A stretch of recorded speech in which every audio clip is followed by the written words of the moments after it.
마태복음 18장 15절에서 20절 제가 한 번 더 봉독하겠습니다. 내 형제가 죄를 범하거든 가서 너와 그 사람과만 상대하여 권고하라. 만일 들으면 내가 내 형제를 얻을 것이요 만일 듣지 않거든 한두 사람을 데려와서 두세 증인의 입으로 말마다 확정하게 하라. 만일 그들의 말도 듣지 않거든 교회의 말하고 교회의 말도 듣지 않거든 이방인과 세리와 같이 여기라. 진실로 너희에게 이르노니 무엇이든지 너희가 땅에서 매면 하늘에서도 매일 것이요 무엇이든지 땅에서 풀면 하늘에서도 풀리리라. 진실로 다시 너희에게 이르노니 너희 중에 두 사람이 땅에서 합심하여 무엇이든지 구하면 하늘에 계신 내 아버지께서 그들을 위하여 이루게 하시리라. 두세 사람이 내 이름으로 모인 곳에는 나도 그들 중에 있느니라. 아멘. 예수님이 어디에 계시죠? 방금 읽었는데요. 두세 사람이 예수님의 이름으로, 자기 이름으로 모이면 안 됩니다. 두세 사람이 예수님의 이름에 의하여 예수님의 이름으로 모인 곳에는 나도 그들 중에 있다. 그럼 두세 사람이 모였다면 예수님이 그들 중에 있다는 것은 이건 어디에 계시는 거예요? 예수님이 내 안에. 그런데 여기서는 뭐라고? 두세 사람이 모이면 너희 안에.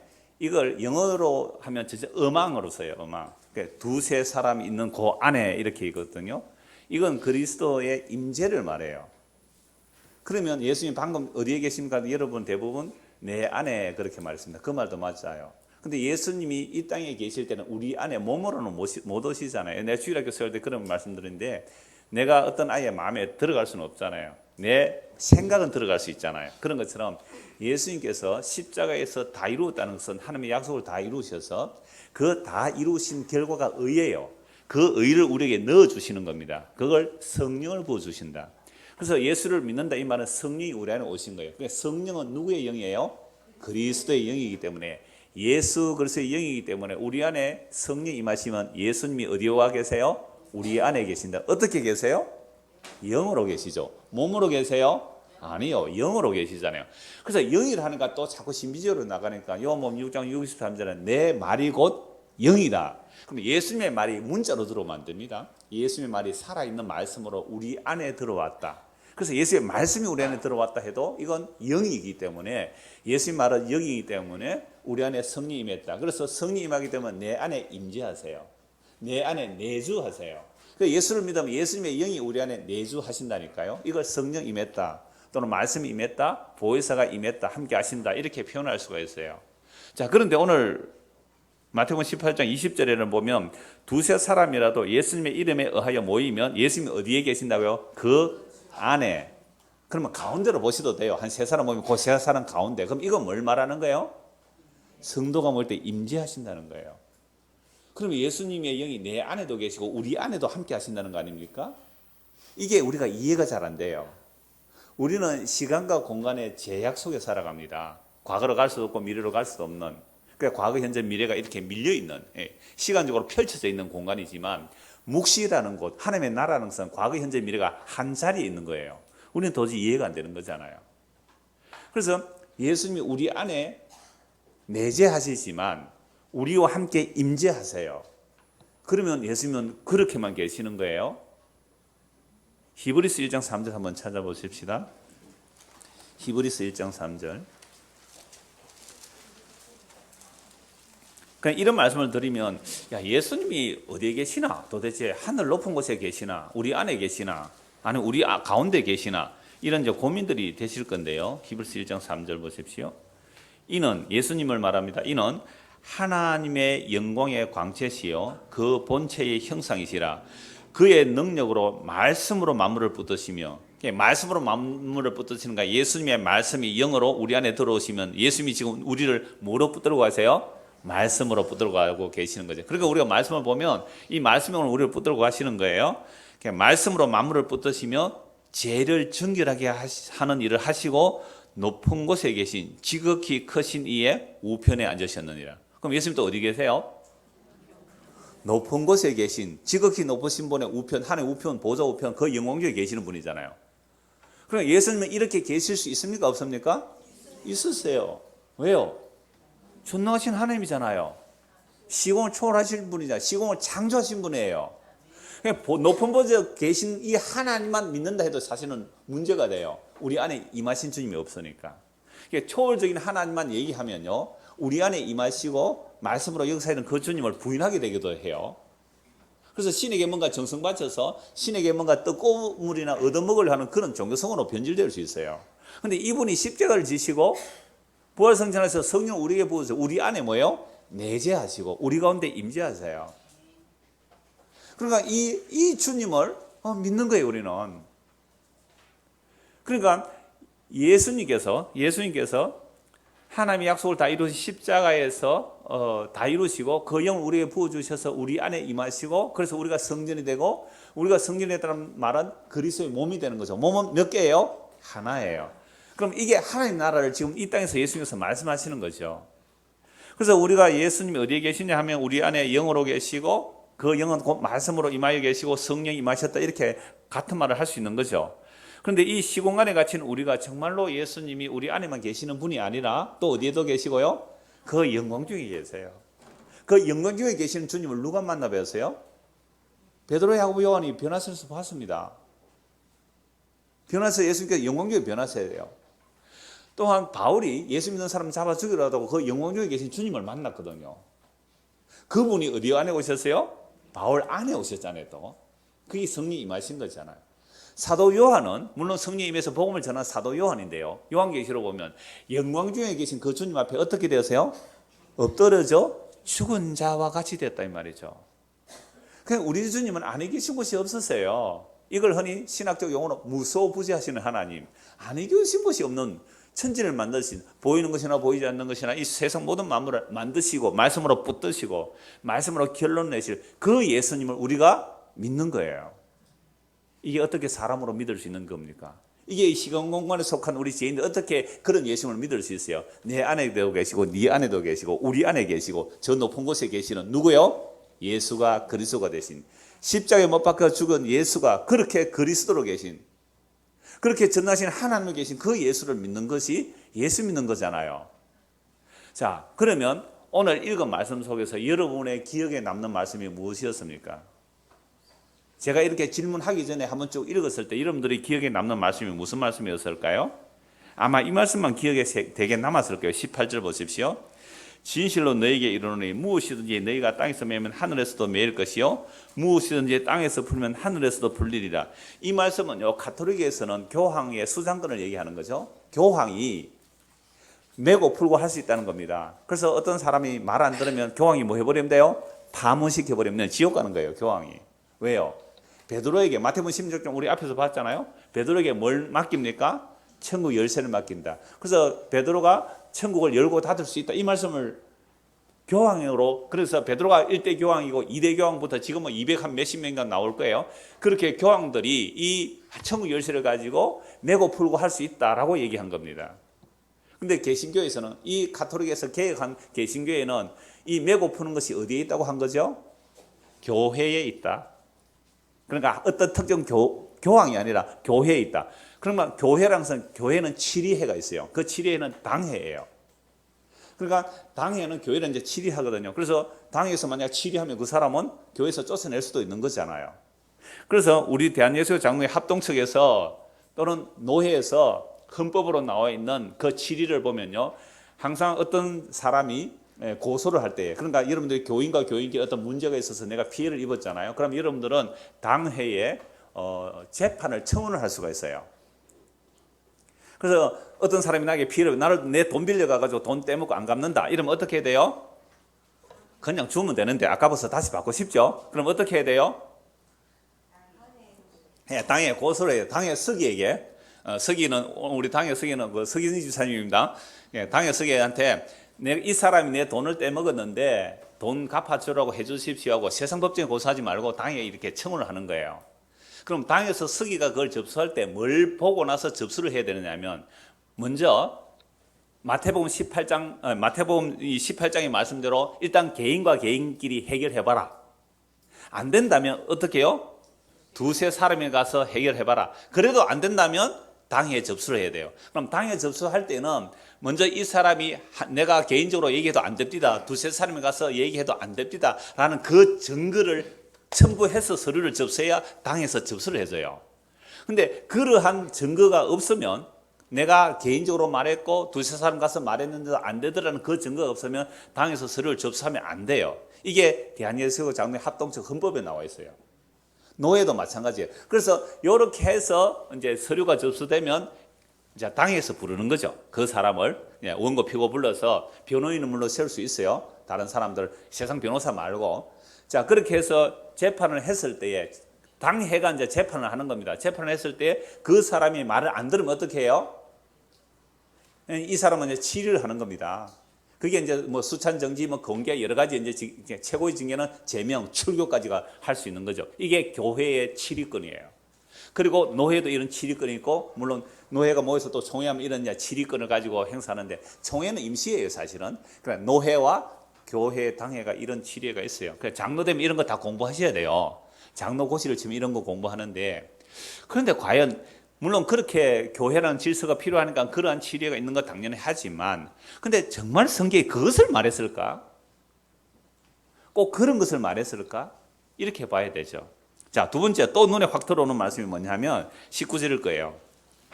진실로 다시 너에게 이르노니 너희 중에 두 사람이 땅에서 합심하여 무엇이든지 구하면 하늘에 계신 네 아버지께서 그들을 위하여 어떻게 해요? 이루게 하시라. 야, 여러분들 이 세상 땅에서 뭐요? 몇 사람? 두세 사람 아닙니다. 두 사람. 두 사람만 마음을 합하여 뭐 하면요? 무엇이든지 구하면 하늘에 계신 내 아버지께서 그들을 위해 이루게 하시라. 이게 눈에 확 안 들어왔습니까? 들어왔지요. 자, 그러면 좋습니다. 두 사람만 마음을 합하라는 것은 합심 기도잖아요. 그러니까 두 사람만 마음을 합해서 무엇이든지, 그죠? 무엇이든지, 그죠? 요거 기도하라는 게 아니라 뭘 기도하라? 무엇이든지. 그러니까 두 사람이 마음만 딱 합했다면 무엇이든지 기도하면 하늘에 계신 아버지께서 들으시고 뭐요? 이루어 주신다. 뭐 구하고 싶습니까? 네, 뭐 구하고 싶어요? 무엇이든지 가려 이러고 뭘 구하고 싶어요? 취직입니까? 결혼이에요? 돈 버는 거예요? 회사 잘 되는 거예요? 교회 부흥이에요? 왜? 두 사람만 마음을 합하여 기도하면 하늘에 계신 아버지께서 무엇이든지 다 기도하면 들어주신다고 했잖아요. 이야, 그래서 이거 한 구절 읽어놓고 말씀 믿으십니까? 말씀 믿으세요? 아멘을 안 하시네. 말씀을 안 믿으세요? 말씀 믿으세요?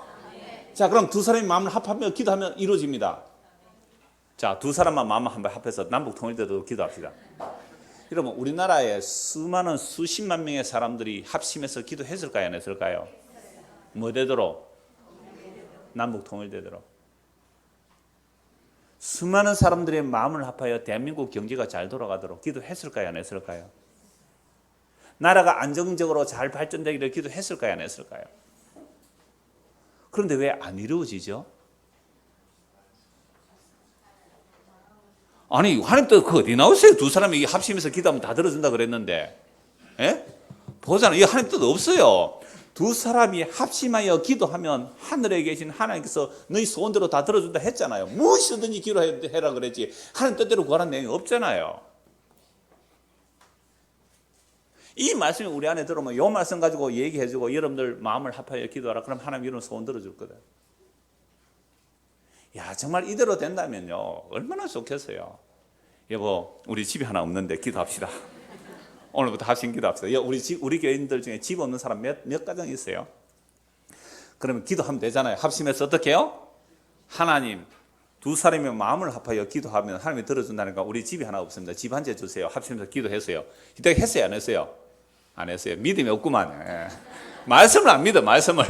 그러니까 아직 집이 없이 전세 살죠. 믿음을 가지십시오. 라는 식의 믿음을 얘기하더라 이 말입니다. 그렇죠? 그러니까 성경 앞뒤 안 보고 문맥 안 보고 그 상황 안 보고 그냥 이렇게 기도해서 여러분의 소원 이루어낸다는 이런 기도 얼마나 많이 듣고, 그래서 합심해서 기도 얼마나, 그래서 지금도 합심해서 기도하는 사람 얼마나, 여러분 두 사람이 합심하는 것보다 세 사람 하면 더 좋겠죠. 그래서 몇백 명, 몇천 명이 모여서 합심 기도 하자고 그러잖아요. 과연 그런 내용일까요? 여러분, 마태복음 18장 전체는 예수님의 제자가 예수님께 이렇게 질문했어요. 천국에는 누가 큽니까? 천국에 누가 큽니까? 그럴 때 예수님께서 어린아이 같은 자라야 천국에 들어간다고 말씀하잖아요. 어린아이라는 것은 물론 그 문화적 상황 속에서 그 어린아이라는 것은 보고 들은 대로 말하는 그건 예수님 자신을 말하는 거예요. 그러니까 어린아이가 말할 때 입 막 막잖아요. 우리가 막 불리한 말 나오면.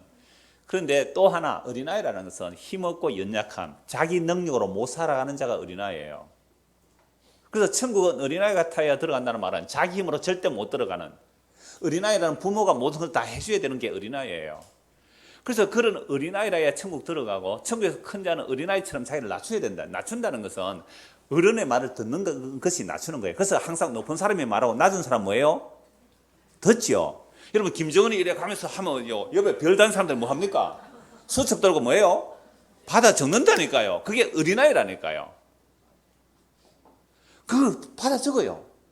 그게 어린아이란 말이에요. 그럼 예수님이 말씀하시면 우리는 다 뭐 하는 자예요? 받는 자, 어린아이라면. 그런 자가 천국에 큰 자다 그래버렸잖아요. 그러면서 예수께서 하신 말씀이 영적과 실적. 방금 이 찬송이 너무너무 좋은 어려운 찬송인데요. 천성기를 버리고 죄에 빠진 우리를 예수 영접하시니 어찌 감사할까. 항상 말씀 전하라. 말씀 밝히 전하라. 그럼 말씀 전하고 밝히 전하는 내용이 뭡니까? 예수님이 우리를 죄인을 영접하신다. 이건 말씀 밝히 전하라. 이 얘기 아닙니까? 모든 죄에 빠진 자 예수 영접하시니 너도 죽게 나가면 편히 쉼을 얻으리. 지금 마음이 편하고 지금 흠이 없으면, 예수 믿어서 어렵다 하니까 흠이 없잖아요. 나의 공로 아니요 오직 주의 공로라.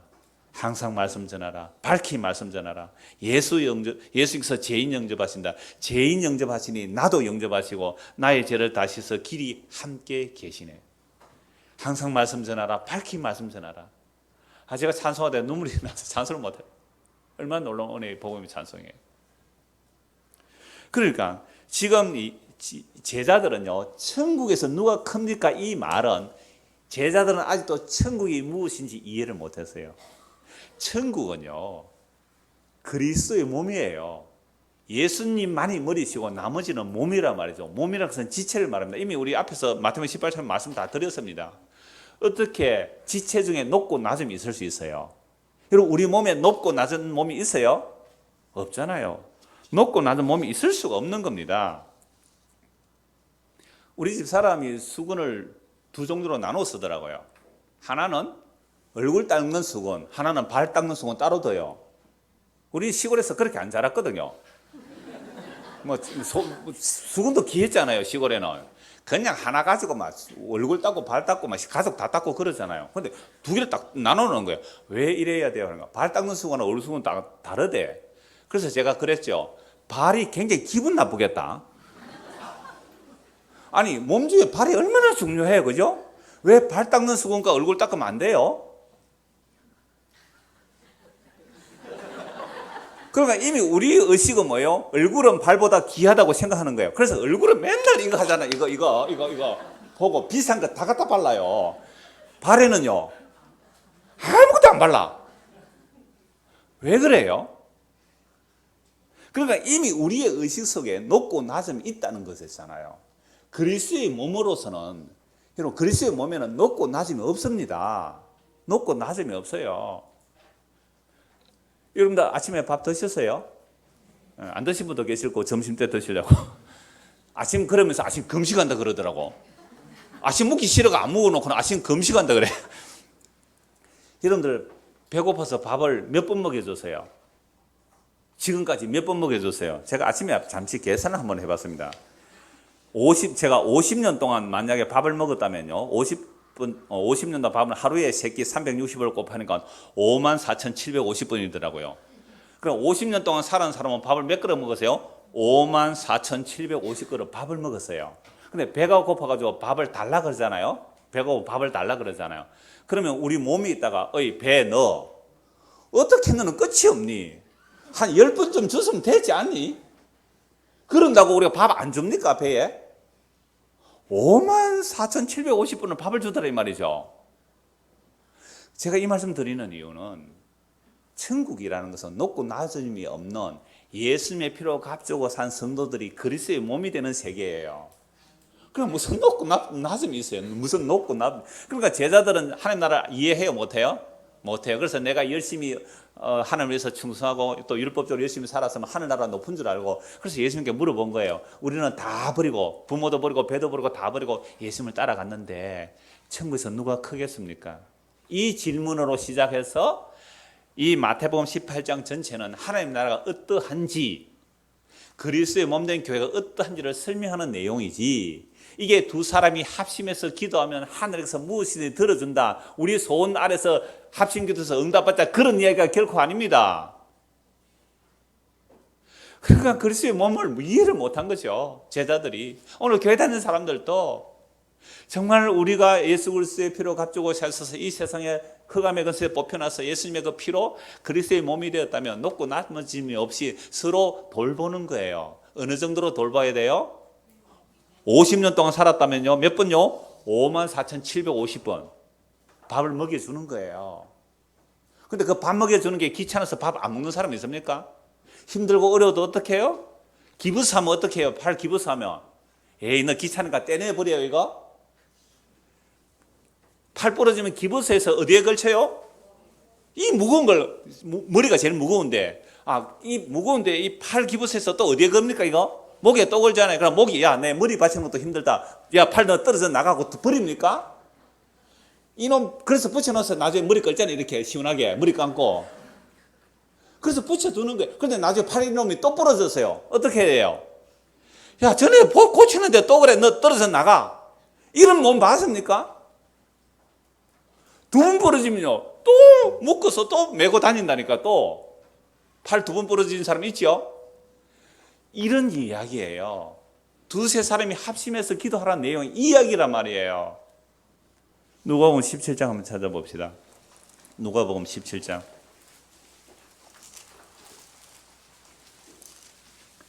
3절.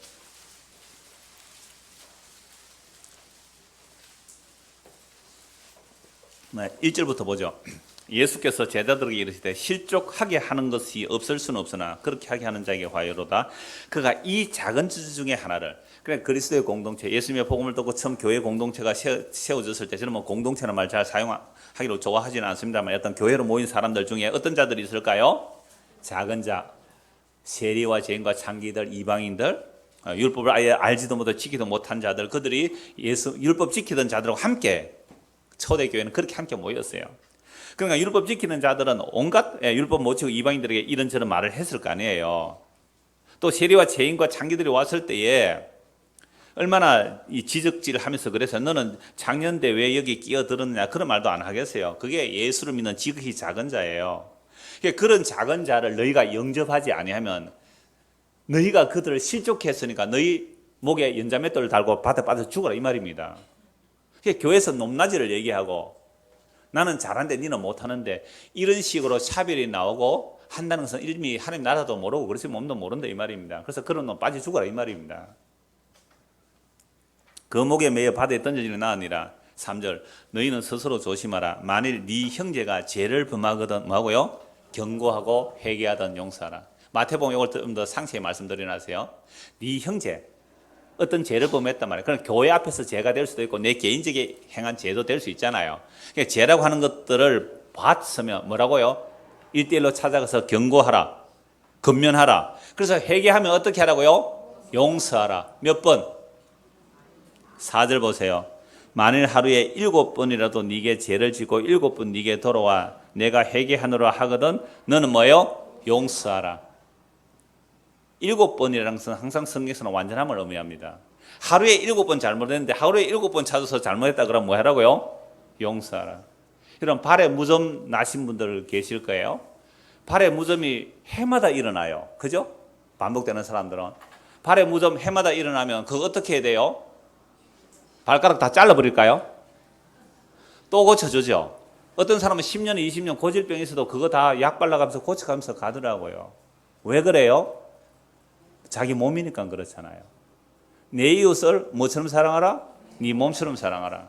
그러니까 예수를 믿는다는 것이 하나님 나라라는 것이 어떤 것인지를 말씀하는 거죠. 그래서 어린아이 같은 자 또는 나를 믿는 지극히 작은 자를 영접하는 것이 누구 영접하는 거예요? 예수님을 영접하는 거예요. 그런데 교회에서 힘 있고 뭐 능력 있고 좀 뭐 하다는 사람들이 그렇게 약한 자를 이렇게 배격해낸다면 그게 무슨 하나님의 나라겠느냐 이 말입니다. 그래서 본문 16절 보십시오. 방금 누가복음과 연결되면 만일 듣지 않거든 한두 사람 데리고 가서, 그러니까 15절은 제가 누가복음과 같이 연결했습니다. 어떤 형제가 죄를 범한 각주 사보면 네게 죄를, 어떤 범죄 사건이 일어났다 하면 너와 그 사람과 상대하여 근거하라. 만일 들으면 네가 네 형제를 얻은 것이요. 예를 들어서 우리 가운데 어떤 사람이 바람을 피는 것을 봤습니다. 어떤 집사 바람 피는 걸 봤단 말이에요. 그럼 어떻게 해야 돼요? 조용히 찾아가서 집사님 어제 모텔에서 나오던데 그 당신 부인이 아니던데 어떻게 되었어요? 물어야죠. 봤습니까? 예, 봤습니다. 그거 그리스도인은 합당치 않지요. 예, 잘못했습니다. 정말 내가 회개합니다. 라고 한다면 어떻게 하라고요? 용서하라. 그리고 입을 닫아야 되죠. 근데 우리는 그런 거 봤으면 어떻게 해요? 그 다음날 교회 소문 안 합니다. 그 다음날 교회 소문도 안 하네. 봐라 저 집사가 있지 않다고 들어서 소문도 안 해요. 이게 무슨 그리스도의 몸이에요? 제가 그렇게 바람을 피웠습니다. 그럼 여러분들이 봤을 때 어떻게 해야 돼요? 개인적으로 찾아오셔야 돼요. 목사님, 어제 목사님 바람 피는 거 봤는데 저에게 찾아오셔서 말해야 돼요. 예, 제가 정말 실족했습니다. 용서해 주십시오. 라고 했다면 그 사람은 죽을 때까지 그걸 받아주고 입을 닫아야 돼요. 그렇게 할 사람이 있습니까, 여러분들? 자, 그런데 말을 안 들었어요. 그러면 신실한, 정말 입 무겁고 신실한 사람 한 두 사람 데리고 가서 당신이 이렇게 범죄했는데 회개하시오. 예, 정말 제가 잘못했습니다 하면 그 두세 사람이 어떻게 해요? 용서하고 받아주면, 글쎄 몸으로서 용서하면 몇 번 용서를 그랬어요? 7번이 아니잖아요. 다음 주에 보는 데는 490번이거든요. 베드로의 용서 문제. 그러니까 마태복음 18장 한 이야기예요. 그리스도의 몸된 교회 또는 하나님 나라가 어떤지를 보여주는 거예요. 예수님께서 우리를 죽기까지 용납해 주신 그 용서와 그 용납과 그 영접을 얘기하는 이야기란 말이죠. 그래서 그렇게 얘기하면 어떻게 해요? 받아주세요. 만약 그래도 안 되면, 그러니까 장로에 대한 재판, 장로는 교회 성에서 목사를 말해요. 목사에 대한 재판은 한 사람의 고발로 안 돼요. 두세 증인의 고발이 있어야 고발이 된다라는 얘기를 바울 사도 또 얘기를 하고 있어요.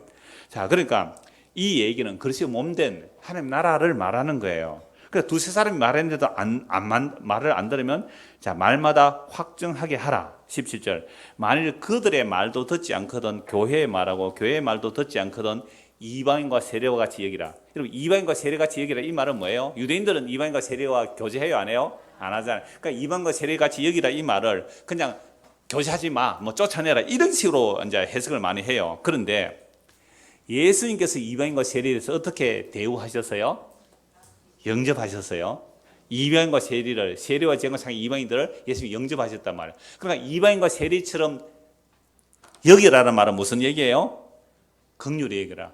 예수님께서 세례와 제인과 창기를 긍휼히 여기라. 긍휼히 여기라. 이 말씀에 긍휼로 봐야 돼요. 쫓아내라는 그런 의미가 아니라. 물론 교회는 예수 그리스도의 피를 부정하는 자는 쫓아내야 돼요. 몰래 이단들이 들어올 수 있거든요. 그래서 사도행전 20장 28절에 보면 교회의 감독, 즉 목사를 세운 이유가 그거예요. 우리 장로교는 뭐 장로는 이제 치리장로, 목사는 치리와 강도를 하기 때문에, 강도라서 말씀을 전하는 게 강도예요. 칼등 강도가 아니고, 잘못하면 칼등 강도보다 더할 수도 있습니다만은, 그러니까 말씀을 전하는 장로하고 또 말씀과 치리를 같이 하는 장로를 목사라 그래요. 또 그냥 치리만 하는 장로를 장로라 그러는데, 사실은 성경에서는 그렇게 구분한 거 아니에요. 단지 개신교가 가톨릭의 부패함을 보고 좀 규제하고자, 그 사제의 특권을 규제하고자 이제 장로 제도를 만드는 것이지 꼭 그게 성경제로 할 수는 없는 거예요. 자, 그래서 교회에 목사를 세운 이유, 또는 장로라 해도 돼요. 목사, 장로 교회를 세운 이유는 뭐냐 하면 하나님의 피로 값주고 산 교회를 돌보게 하기 위해서 목사를 세운 거거든요. 그러니까 목사가 여러분들 살펴보는 것은 당신 예수님의 십자가 피 안에 있습니까? 이것만 확인하면 돼요. 그렇게 피를 가리고 예수의 피를 부정하게 하면 그걸 정말 교회에서 쫓아내야 되는 거예요. 예수님의 십자가의 공로 외에 다른 것을 섞어 넣으려 하면 그거 이단이거든요. 쫓아내야 되는 거예요. 그게 교회 치리에 할 가장 중요한 치리예요. 그래서 바울이 에베소 교회 장로들 모아놓고 떠나면서 자기 다시는 못 만나 이렇게 말해요. 내가 떠나가면 외부에서 이리가 나올 것이라고. 어떤 일이요? 예수님의 피로 값주고 산 교회를 무너뜨리는 그런 이리가 올 것이고, 또 교회 안에서도 나온다 그랬어요. 동일하게 바울의 복음을 들었는데 바울의 복음 들은 사람들 중에서도 다른 말 하여서 자기 제자 삼으려는 자가 오는 거예요. 그래서 이단의 특징이 뭐냐면 자기 제자 삼는 거예요. 어떤 데는요, 교회 안에서 또 다른 교회 만드는 사람이 있어요. 교회 안에서 또 다른 교회, 자기 편 만들기 꼭 그런 사람이 있어요. 사바사바 자기들끼리 모이기, 자기 편 만들기, 자기 제자 만드는 거. 이게 뭐예요? 그리스도의 원수예요. 십자가의 원수예요. 그러니까 교회 안에서도 나고 외부에서도 나온다 이 말이죠. 그래서 바울이 주님과 은혜의 말씀께 부탁하고 떠나가는 겁니다. 그래서 교회가 정말로 주의해야 될 것이 뭐냐? 그 피로 값주고 산 그 교회, 예수님의 피를 부인하는 그들을 경계하고 쫓아내야 되는 거죠. 그런데 지금 예수께서 하시는 말씀은 두세 사람이 정인을 해서 이 말마다 확정하라, 이 말씀은 구약에서 나오는 말씀인데요. 신명기 19장 한번 찾아봅시다. 신명기 19장. 그럼 예수님께서 이 율법을 들어서 말씀하시는 것은 율법의 의미를 마감하시고 예수님께서 만드시는 새로운 하나님 나라 어떤 것을 보여주는 거죠. 16장, 신명기 19장 16절.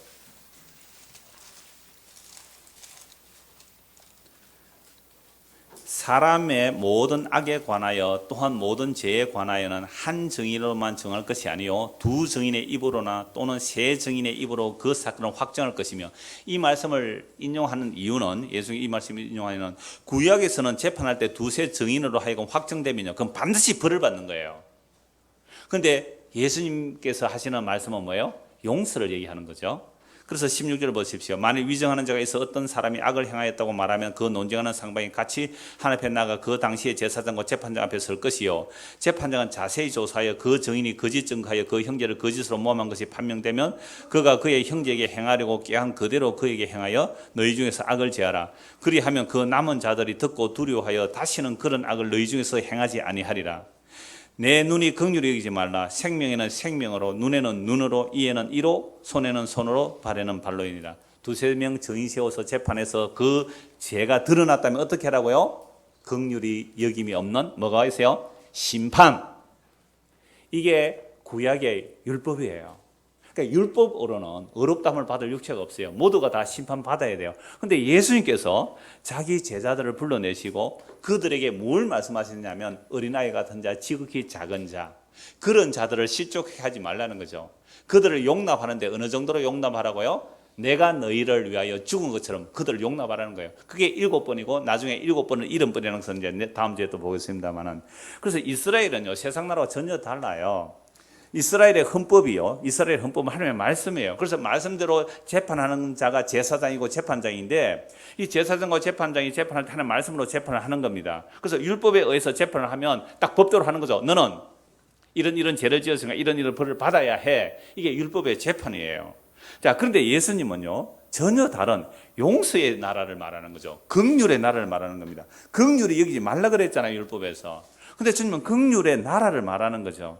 그래서 예수님께서 요한복음 1장 10절 이렇게 말씀합니다. 율법은 모세로 말미암아 주어진 것이요 은혜와 진리는 예수 그리스도로 말미암아 온 거라. 그러니까 율법은 모세로 말미암아 주어졌는데 은혜와 진리는 예수님 때문에 주어진다는 거죠. 그래서 율법과 선지자는 언제까지입니까? 요한의 때까지, 세례 요한의 때까지예요. 그러나 세례 요한이 모든 구약의 율법들의 완성하시는 분이 예수님이라고 딱 손가락으로 찍어 말하잖아요. 보라, 세상 죄를 지고 가는 하나님의 어린 양이로다. 그럼 세상 죄를 지고 가는 하나님의 어린 양 안에 있으면 이 사람은 뭘 얻은 거예요? 용서를, 긍휼을 얻은 거예요. 모든 율법의 저주에서 대신 속량함을 얻은 것이 예수 안에 있는 자예요. 그래서 요한의 때까지만 그 후부터는 하나님의 나라의 복음이 전거된다. 그러니까 오늘 아까 찬송이 뭐예요? 예수님께서 누구 영접해요? 죄인 영접해요. 이게 율법으로 되면 됩니까? 안 됩니까? 죄인은 어떻게 해야 돼요? 심판해야 돼요. 죄인은 벌 받아야 돼요. 근데 예수님이요? 죄인을 영접하신대요. 이게 뭐예요? 하나님 나라의 복음이에요. 죄인은 벌 받아야 되는데 죄인을 영접한대요. 유대인들이 볼 때는 이해가 안 됩니다. 어떻게 세리와 죄인과 창기들 함께 어울려 먹느냐, 예수님 보고. 그래서 예수님 보고 술을 먹기를 즐기고 먹기를 탐하는 그런 아주 나쁜 불량배로 봤단 말이에요. 예수님을 율법도 모르는 자로 봤어요. 근데 예수님은 세리와 죄인들을 영접하신다니까요. 그래서 모세의 율법을 주신 이유는 인간의 죄가 무엇인지를 알게 되고 죄로 심히 죄되게 하시고 율법 안에 가두어서 하나님의 긍휼이 아니면 안 되는 것을 보여주기 위해서 모세의 율법이 주어진 거예요. 그래서 모세보다 430년 전에 하나님께서 아브라함에게 언약을 주실 때는 율법이 아니었어요. 하나님의 일방적인 은혜 언약, 믿음으로 의롭다는 받는 것이 아브라함을 통해 무엇인지 보여주고 나서 그 이후에 율법을 주신 이유는 왜 인간은 자기 행함으로 의롭다함을 받지 못하고 오직 예수님의 십자가의 공로로만 의롭다함을 받게 되는지 보여주려고 뭘 주셨어요? 율법을 주셨단 말이에요. 그러니까 이 율법을 받은 자들이 예수님을 볼 때는 예수님은 도대체 하나님 나라 선지자가 아니죠. 메시아가 아니죠. 그래서 죽여버린 거예요. 그러나 오늘 우리 안에 차별식, 차등식 얼마나 많은지 몰라요. 야고보서도 보십시오. 어떤 부자가 들어오니까 금가락 쥐고 막 부자거나 여기 앉으십시오. 여기 앉으십시오. 환영하는데요. 가난한 자가 오니까 네가 앉든지 말든지. 그게 야고보서가 고발하는 우리의 차별 의식이에요. 제가 지난주 경기도 올라가면서 제가 2000년도 설교했던, 그러니까 지금부터 16년 전이죠. 16년 전에 요한복음 설교하면서 한 1년쯤 지났어요. 한 1년쯤 지난 그 설교 원고에 뭐가 들어있냐면 우리 다음 주에 어디 가는 거예요? 소풍 가는데 소풍 가는 이야기가 있더라고요. 16년 전에 무슨 얘기하는지 아세요? 갔더니 혼자 온 사람들, 가족 없는 사람들, 이런 사람들을요 챙겨서 밥 먹이는 게 없더란 말이에요. 그래서 제가 설교 원고에 고발을 해놨어요. 그걸 가지고. 근데 16년이 지난 작년도 똑같더라고요. 16년 전은 작년도 똑같아요. 우리가 얼마나 자기 중심적으로 세상을 해석하고 성경을 해석하고 그렇게 살아가는지 몰라요. 내일 한번 볼 거예요. 다음 주에. 네, 눈을 딱 뜨고 볼 거예요. 제가 지나가도 목사님이 앉아있어. 이런 다른 사람 지나가면 그렇게 말도 안 해요. 이거 앉아있어 하는데 딱 앉으세요 하면 자기가 자리를 일어나서 자리를 비켜줘야 됩니다. 여기 앉으십시오. 이렇게 하지. 앉아있어. 나는 그렇게 염치가 없어 못 앉습니다. 그게. 자리를 비켜주세요. 여기 와서 앉으세요. 라는 말은 그 어디 앉으라고 자리가 없는데 벌떡 일어나서 앉으세요. 누구를? 가장 연약한 자를, 오히려 처음 온 자를, 가족도 없이 홀로 온 자를 여기 앉으십시오. 자리를 비켜주는 거예요. 그게 뭐라고요? 그것이 몸이에요. 그런데 어떤 사람 벌떡 일어나가 앉추는 사람이 있습니다. 아이 집사님 오세요. 요 앉으세요. 누구 그렇게 합니까? 누구를 그렇게 환영하며 적극적으로 자기 자리를 비켜주고 누구를 옆에 앉힙니까? 누구 앉혔어요? 오랜만에 사천서 오셔가지고 다 대답을 하셨어요. 지 마음에 드는 사람, 지한테 이익되는 사람, 자기한테 도움되는 사람, 그런 사람 환영했지. 언제 보잘것없는 사람 옆에 자리 한번 앉혀봤어요? 점심 식사할 때도 그렇게 하지 않나요? 이게 몸이에요? 이게 그리스도의 몸이에요? 이 이야기를 하는 거예요.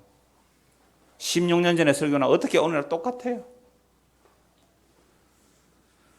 회개하세요. 정말 예수 믿어야 합니다. 우리가 그리스도의 몸이라면 이럴 수 없는 거예요.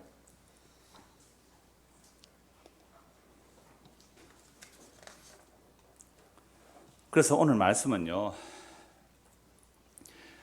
19절 보십시다. 오늘 본문 보십시다. 제가 좀 흥분했습니다. 흥분하면 안 되는데 믿음 없는 거예요, 제가.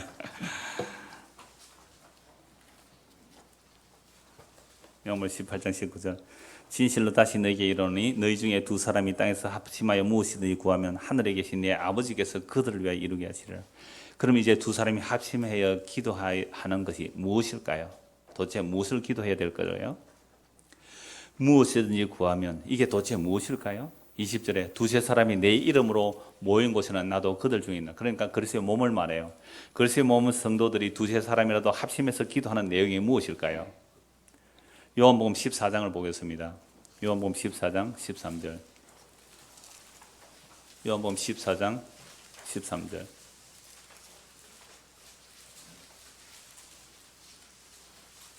너희가 내 이름으로 무엇을 구하든지 내가 행하리니 이는 아버지로 하여금 아들로 말미암아 영광을 받으시게 하려 함이라. 내 이름으로 무엇인지 내게 구하면 내가 행하리라. 자, 여기서도 예수님의 이름으로 무엇이나 구하면 뭐 한다고요? 내가 행하리라. 그러니까 지금 마태복음 18장의 내용하고 요한복음 14장의 내용이 같은 말이에요. 무엇이든지 예수님의 이름으로 구하면 예수님이 들어준다 그랬잖아요. 이게 무슨 얘기예요? 그리고 요한복음 14장은 예수님이 떠난다는 말씀을 하셨어요. 내가 떠나야 너희에게로 오겠다.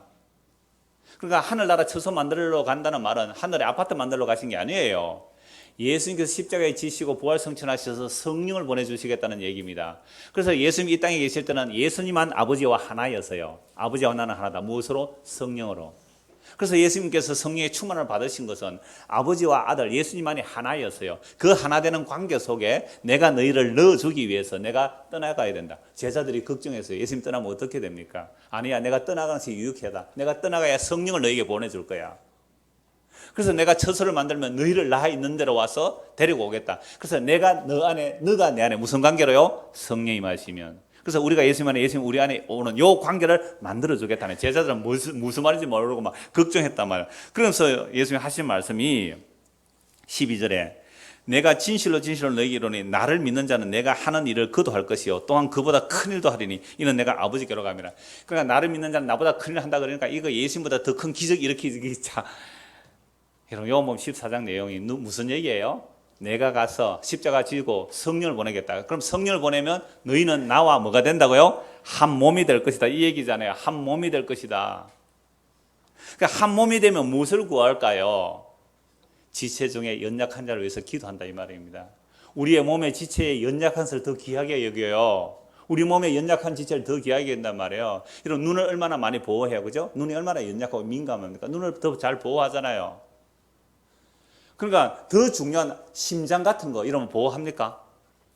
심장 니 수고한다. 심장 이래 해요. 더 중요한 것은 그렇게 안 하잖아요. 그런데도 온 몸은 전부 하나의 유기체로 이렇게 돌아가는 것처럼 정말 예수님의 피로 값주고 산 자들이 그리스도의 몸이 되었다면 지금 무엇을 구할까요? 형제를 위해서. 형제의 연약함과 형제의 그 악과 그 죄를 인하여 애통하며 기도하는 거예요. 오래 참고 기도하는 거예요. 저도 뭐 한 교회에서 27년을 지나가면서 어떤 분은 정말 저 사람은 도대체 복음으로 막 안 들리는 것 같아. 차라리 그래도 제가 용서받았기에 그저 참고 그저 기다렸어요. 그런데 어떤 분은 5년 만에 또는 어떤 분은 10년 만에 또는 10몇 년 만에 세상에 말씀에 관심을 보여요. 얼마나 기쁘고 감사한지. 뭐 엉뚱한 소리 한 거 다 알아요. 뭐 돌고 돌면 들리는 거예요. 그러함에도 불구하고 오늘 이 시간에 여러분들이 이 복음의 말씀에 마음을 열고 보이거든요. 눈으로 받아들인 게 있으면 저는요 그거 다 잊어버려요.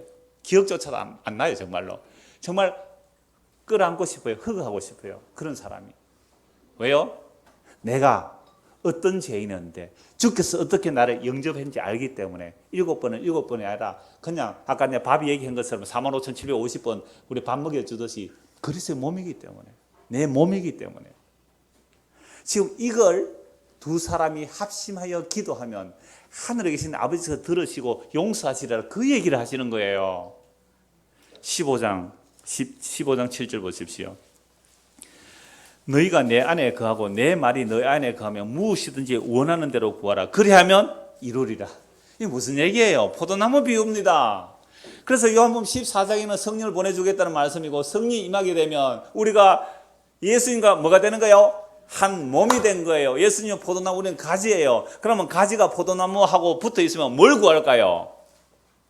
예수님의 이름으로 구한단 말이에요. 예수님의 이름에 의한 구한. 예수님이 이 땅에 오셔서 구한 그걸 구하는 거예요. 예수님이 이 땅에 오셔서 구한 게 뭐예요? 아버지여 내 뜻대로 마옵시고 아버지 뜻대로 구합니다. 뭐든지 구했으면 다 이루어진다는 말이 뭐예요? 예수님이 나와 하나가 됐단 말이에요. 내가 예수면 예수님 내 안에. 그럼 우리의 사사로운 욕심을 따라 구하는 것이 아니라 예수님 구한 그걸 구하는 거예요. 그게 하나님의 나라와 하나님의 의를 구하는 겁니다. 그럼 들어주세요. 교회가 합심하여 기도하면 무엇을 들어줄까요? 다 들어준다 그랬잖아요. 그게 그리스도의 몸 보세요. 성령이 임하여 그리스도가 한 몸 된 자. 한 몸이기 때문에 우리는 얼마나 자기 몸 잘 돌봅니까? 손가락에 가시 하나 박아도 이게 얼마나 아파요. 그 온 신경에서 그 가시 빼내잖아요. 몸에 피부에 뭐 약간 뭐 어떻게 발진이 나도 그거 얼마나 잘 돌봅니까? 이 얘기를 지금 예수님이 하시는 거예요. 두 사람이 합심해 기도하면 하나님 들어준다는 말은 예수의 피로 값주고 산 성도들은 그리스도의 한 몸이라는 얘기를 하는 겁니다. 그래서 20절, 오늘 본문 20절입니다. 두세 사람이 내 이름으로 모인 곳에는 나도 그들 중에 있느니라. 그럼 왜 두세 사람이어야 할까요? 왜 두세 사람이라도 모여야 할까요? 몸의 비밀을 배우기 위해서. 그리스도의 몸의 비밀을 배우기 위해서 두세 사람이라도 모여야 돼요. 혼자 도 닦는 거 절대로 아닙니다. 내 혼자 예수 믿고 예수님 내 안에 임재할 수 있잖아요. 내주할 수 있잖아요. 그럼 성전 맞아요. 구원 받아요. 근데 그렇게 부르시지 않아요. 두세 사람이라도 왜 주의 이름으로 모여야 합니까? 몸의 비밀을 배우라고. 그래서 두세 사람이 모이면 반드시 의견 충돌이 일어나요. 그래서 우리 교회는 일을 거의 안 시키죠. 다른 게 열심히 하는 데서 오신 분은 알아요. 이 말씀이 거의 안 시킨단 말이에요. 교회 일을. 그러니까 단지 어떤 봉사라는 석 달에 한 번 밥하는 것, 남자는 석 달에 한 번 청소하는 정도. 석 달에 한 번이에요. 석 달 조금 넘어요. 그 다음에 찬양대 교사, 뭐 다른 건 뭐 봉사는 없어요. 구역 모임 또는 전도회 모임. 근데 전도회가 전도는 안 하고 놀러는 잘 가는 것 같은데 좀 다음부터는 침묵을 바꾸든지 해야 될 것 같아요. 하여튼 전도회 또는 구역 예배, 여러분들 그런 일에 끼기 싫어하는 사람들 잘 들으십시오. 또 인터넷으로 듣는 여러분들 잘 들으십시오. 적어도 두세 사람이라도 모이세요. 인터넷 들어도 두세 사람 함께 들으세요. 혼자 소파에 앉아서 도 닦듯이 듣지 마시고. 그건요 지식의 축적이 될지언정 성도의 몸의 비밀을 못 배운다니까요. 두 사람 세 사람 모이면 반드시 충돌이 일어나게 됩니다. 내 취향과 네 취향이 다르거든요. 세상에 복음 들어도 다 다른데 똑같이 복음 들어도 다 해석이 다른데 그래서 예수 믿는다 하지만 두세 사람 모여보세요. 반드시 자기 주장 나오게 돼 있어요. 두세 사람 모이면요 입맛 다 다를 거 아니에요.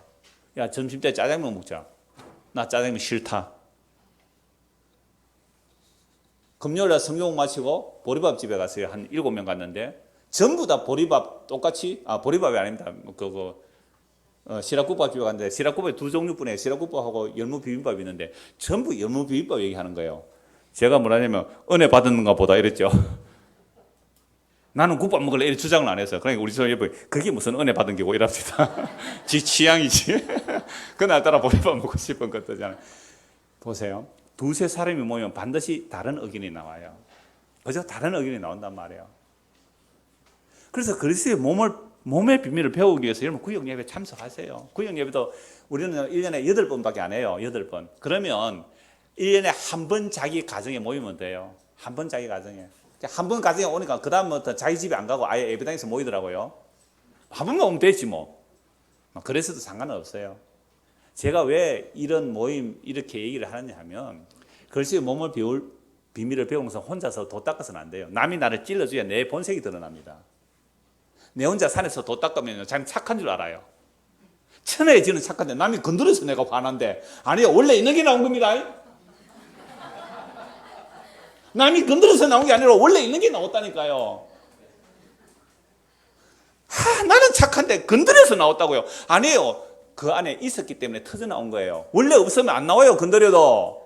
진짜 그래서 함께 죽었다면 건드려도 안 나오는 거예요. 괜찮습니다. 이래야죠. 내가 그래서 죽었다면서요. 그래서 두세 사람이라도 예수님의 이름으로 모이면 죄가 다 드러날 거예요. 그 죄가 드러날 때에 그 앞에서 씩씩대고 싸울 거예요. 나 싸운 거 많이 봤거든요, 여러분들. 싸워요.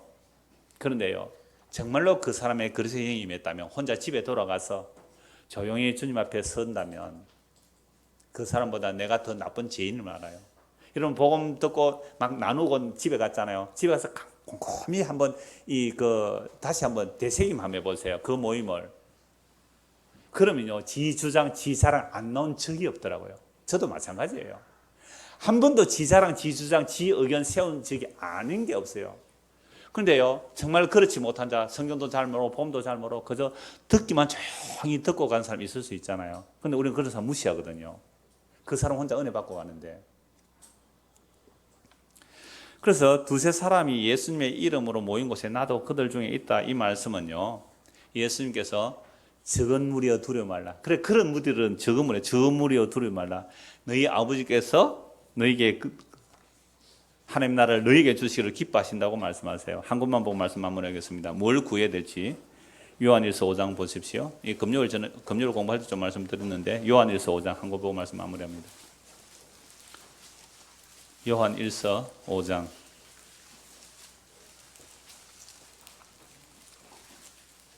13절.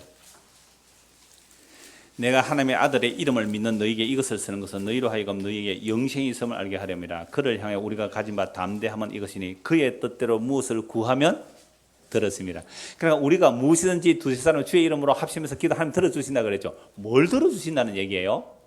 우리의 몸의 교통, 그리스도의 몸된 성도의 교통, 연약한 자를 위해서 기도하고, 그래서 그 사람이 사망에 이르지 않는 죄를 지었을 때 그 사람을 위해서 기도하는 거예요. 그럼 죄를 용서해 주신다는 이 말씀이 두세 사람 합하여 기도하는 내용이에요. 우리가 무엇이든지 구하는 바를 들으신 줄을 안적 우리가 그에게 구한 그것을 얻은 줄을 또한 알리라. 누구든지 형제가 사망에 이르지 아니하는 죄 범하는 것을 보거든 구하라. 그러니까 뭘 두세 사람 합심해서 기도해요? 하나님 저 사람 요새 복음 들으러 안 옵니다. 말씀을 안 듣습니다. 시험에 빠진 것 같아요. 하나님 저 사람을 긍휼해 주시고 베풀어 주시고 이 기도하라 이 말이에요. 예? 어떤 악에 빠질 수 있잖아요. 우리가 이 땅에 제가 이걸 금요일 또 경유모 이 얘기를 했어요. 우리는 이 시간공간이나 역사 안에 살아가요. 보이는 역사 안에 사는데 하나님의 묵시가 역사 안에 사는 우리를 붙들었단 말이에요. 그러니까 역사와 묵시가 교집합 속에 사는 게 우리들이에요. 묵시와 역사의 교집합. 이런 수학 집합 아시죠? 부분 집합, 교집합 할 때 그 교집합 상태. 우리는 이 땅에 발 딛고 살지만 누구에게 붙들려 있어요? 하나님의 말씀, 주의 성령, 하나님의 약속 안에 붙들려 쉽게 붙들려서 교집합 안에 있기 때문에 이 땅에 발 딛고 살아가요. 그러니까 발 딛고 사는 우리에게 뭐가 나와요? 악이 나와요. 그래서 고린도에서 보면 온갖 악들이 교회 안에 다 나온단 말이에요. 온갖 악들이 다 나와요. 뭐 음행, 뭐 악, 뭐 도둑질, 온갖 것들이 다 나와요. 그런 악을 볼 때 뭘 해라? 네 몸이니까 기도해. 어떻게? 합심해서.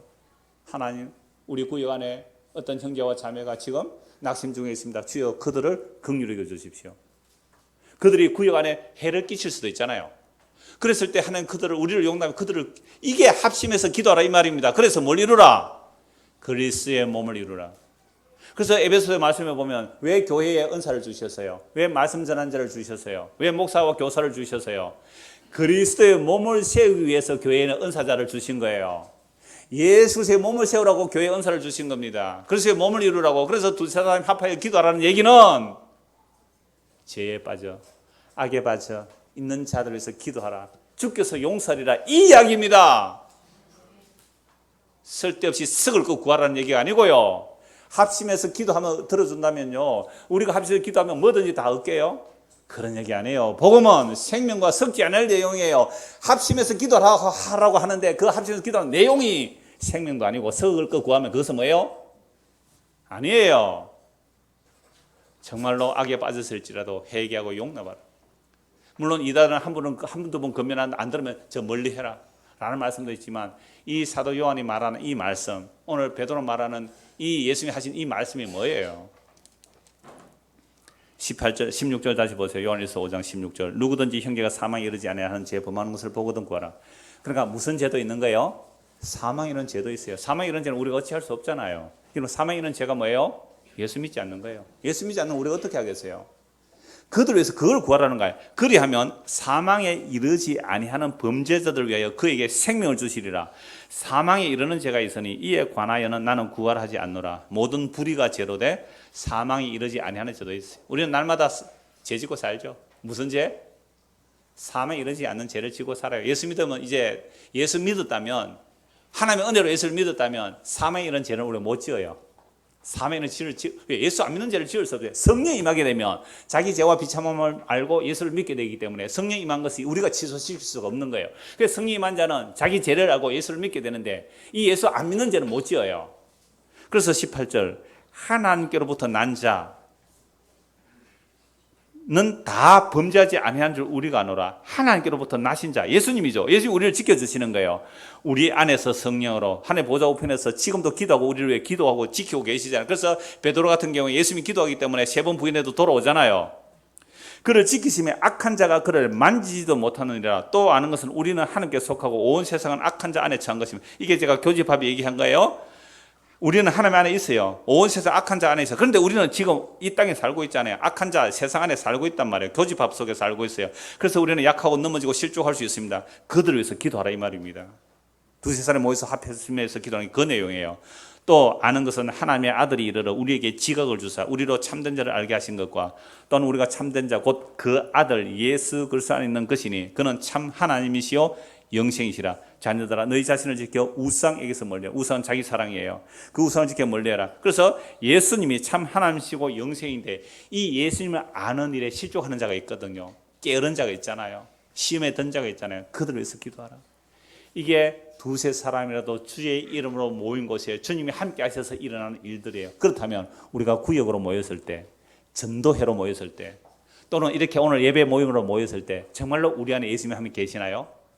정말 우리 안에 예수님 임재해 계시나요? 그렇다면 우리는 지극히 적은 자, 예수를 믿는 형제의 작은 자를 위해서 합심하여 기도할 거예요. 정죄하고 비난하고 뒷담화 까는 게 아니고 주여 내가 그리스도 앞에 이렇게 죄인이 용납받는데 저들을 주여 용납해 주십시오 하며 기도하는 자들, 이게 그리스도의 몸된 교회이며 이것이 하나님 나라의 모형임을 이 땅에서 보여주고 있는 거죠. 그러므로 우리가 모일 때 그냥 차 마시기 위해서 모여도 괜찮아요. 복음의 교제하면 되잖아요. 그때 꼭 기도하세요. 뭐라고요? 두세 사람이라도 주의 이름으로 모인 곳에 주님이 함께 하신다고. 그러면 그 안에 누구를 모시고 이야기해야 돼요? 예수님을 모시고 내 안에 계신 영으로 계신 그 주님의 내재하신과 그 두세 사람도 주님이 그 테이블 안에 그 가운데 계시는 그 사이에 계시는 그 가운데 계시는 예수님의 임재 앞에서 교제해서 정말 우리가 같이 긍휼히 여기고 몸이니까 같은 몸이니까 긍휼히 여기는 그리스도의 몸된 교회들로 살아가는 저와 여러분 되기를 간절히 소원합니다. 기도하겠습니다. 하나님 아버지, 죄는 하나님과 분리된 것입니다. 그래야 인간과 인간 사이도 분리가 일어나고 자기가 자기 자신에게도 괴리가 일어나서 한없이 자기 에고로만 몰입하는 우리들을 예수의 피로 값주고 사셔서 그리스도의 몸이 되게 하셨지만 그러나 아직도 이 땅에 발디고 사는 이 악한 자에 속한 이 세상에 사는 동안 우리는 늘 실족하고 넘어지고 약함을 고백합니다. 이러한 우리의 모습을 알기에 주께서 끝까지 우리를 지켜주셔야 합니다. 이러한 교회 모임들, 그래서 우리 안에 연약한 자들이 있을 때에 합심하여 기도하며 그들이 그리스도의 생명에서 끊어지지 않도록 기도하는 그리스도의 몸된 교회가 되도록 하나님께서 은혜를 베풀어 주시옵소서. 예수 그리스도를 받들어 기도드리옵나이다. 아멘.